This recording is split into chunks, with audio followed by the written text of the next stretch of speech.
Uy, ala, bakit? Ang dami niyong binigay sa amin na ayuda. Sana all. Grabe kayo, ha? Hello mga Beshi Waknes kung tunay. So nandito kami ngayon sa Libertad, Cagayan. Yes, Libertad Abulog, Cagayan mga Beshi Waknes ko para tumanggap ng ayuda. Sana all. So, ang ayuda na to mga Beshi Waknes ko ay galing sa The Church of Jesus Christ of Latter-day Saints. Yes, mga visitors, welcome po kayo bukas. Mga Beshi Waknes ko, kasama ko tong isang missionary namin, si Elder Balawang. Elder, kanino o saan galing yung mga ipinapamigay ng simbahan na ayuda? Ito ba'y kanino o saan galing yung mga ipinapamigay ng simbahan na ayuda? Ito ba'y galing sa solicitation or mga nag-sponsor somewhat? Hindi. Sa ano yan? Pa-explain. Sabi mo yung mga...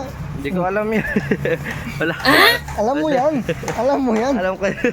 Yale. Di namin alam Galing po, lang. sir. Ha? Di po namin alam. Ay! Ba't di nyo alam? Kasi mga missionary kami. Wala Kasi yan. sir. May pondo yan eh. Simbahan yan, di ba? Oh. May pondo yun para sa mga relief group. Saan galing yung pondo? So, tinatawag namin fast offering. So, kada pag nagpa-fasting mismo yung mga members ng simbahan, pagkakataon silang pwede silang magbigay na tinatawag na fast offering. At yun, para tulungan mismo yung mga tao na nangangailangan. So, sa member man siya or hindi member ng simbahan. Ganon, di ba? Eh, salamat Elder. Uy, ala, bakit? Ang dami niyong binigay sa amin na ayuda. Sana all. Grabe kayo, ha? Ayuda! Ayuda!